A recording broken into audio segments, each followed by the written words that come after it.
मित्रों, राम राम। आपको पावन माह सावन की और साथ ही साथ रक्षाबंधन की बहुत बहुत बधाइयाँ। भाई बहन का ये पवित्र त्यौहार आपके जीवन में खूब खुशियाँ लाए। एस्ट्रोलॉजी एस्ट्रोनॉमी क्लब की तरफ से भी बहुत बहुत मंगल कामनाएं। मेरा नाम डॉक्टर सुशील डिमरी है और मेरा व्हाट्सएप नंबर 9839083928 है। ज्योतिष चर्चा भाग 6 में हमने बुध ग्रह की चर्चा की और ये समझ में आया कि ये सबसे छोटा ग्रह है और इस कारण जातक की जो कद होती है, कद काठी, उस सामान्य से कम होती है, लंबाई सामान्य से कम होती है, जिस कारण ये शारीरिक बल पे विश्वास नहीं करता और वाणी और तर्क को सर्वोपरि रखता है। आइए अब बृहस्पति ग्रह की चर्चा करते हैं। बुध के बाद बृहस्पति 5वां सौरमंडल का ग्रह है। बृहस्पति एक पीत वर्ण का ग्रह, इसका सूर्यमंडल में 5वां स्थान है। यह सूर्य से लगभग 70 करोड़ 80 लाख किलोमीटर दूरी पर है और लगभग 11 वर्षों में सूर्य की परिक्रमा पूरी करता है। पृथ्वी से बहुत दूर होते हुए भी बृहस्पति अधिक चमकदार है और चमकता हुआ दिखाई देता है। यह सौर मंडल का सम्राट ग्रह कहते हैं इसको, इसीलिए शास्त्रों में इसको बृहस्पति और गुरु नाम से, देव गुरु नामों से का प्रयोग किया गया है। इसका व्यास 1,73,640 किलोमीटर है। बृहस्पति ग्रह को यदि भीतर से खोखला कर दिया जाए तो इसमें पृथ्वी जैसे 1300 पिंड समा सकते हैं। इसका गुरुत्व भी पृथ्वी से 317 गुना है। यदि कोई व्यक्ति पृथ्वी पर 73 किलोग्राम का है तो बृहस्पति पर इसका भार 22 टन का हो जाएगा। अच्छा, क्योंकि हम वहाँ देखिए, अब 22 टन का भार हो गया, हम वहाँ जीवित भी नहीं रह पाएंगे।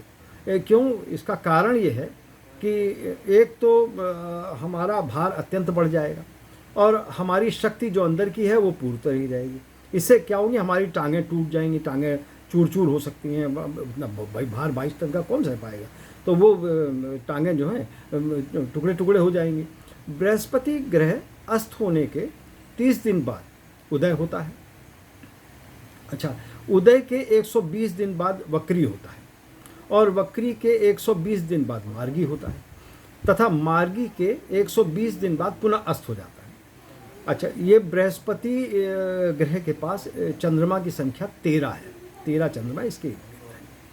बृहस्पति ग्रह से आती पीले रंग की आभायुक्त रश्मियाँ आगे रहने यानी नेतृत्व का भाव देती हैं और ग्रह देवगुरु की भूमिका में होने के कारण धार्मिक स्थलों पर अपना अधिकार रखता है। बृहस्पति कर्क राशि में उच्च का और कर्क से 7वीं यानी मकर राशि में नीच राशिगत होता है। धनु और मीन राशि में स्वराशिस्थ होता है। इसकी उच्च की और पूर्ण कोणांशों की युति, इसकी युति है, वो रश्मियाँ जातक में गुरुत्व का भाव भरती है। प्रशासनिक सेवा में उच्च पद पाता ऐसा जातक शालीन और मृदुभाषी होता है। नीच राशि में जातक इससे अहम का शिकार हो जाता है और तानाशाह होता है। वक्री बृहस्पति की रश्मियाँ शिक्षा में संलग्न कराती है। ये वक्री बृहस्पति होता तो आदमी शिक्षा में संलग्न रहता। अच्छा, इसी की बुध के साथ युति, बुध चूंकि व्यवसाय देखता है, धन का वो ज़्यादा वो होता है, तो बुध के साथ इसकी युति शिक्षा का व्यवसायीकरण कराती है।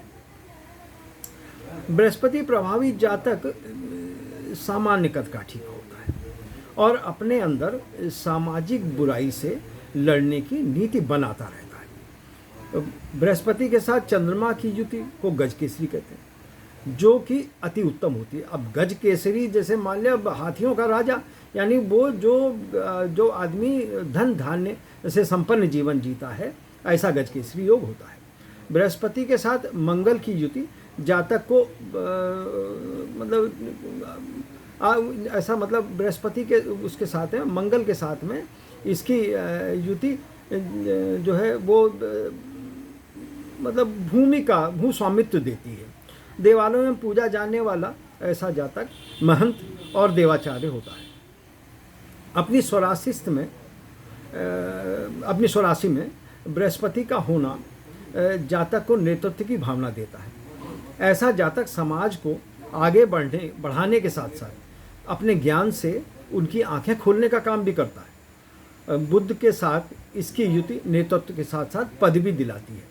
बृहस्पति का आगे बढ़ने का भाव मानव स्वभाव में नेतृत्व देता है, वहीं पर इसकी रश्मियों का अभाव, अगर रश्मियों का डिग्री कम है और उसमें नहीं जातक के ब्रेन में पड़ रही हैं तो उसमें अभाव नेतृत्व का अभाव देता है।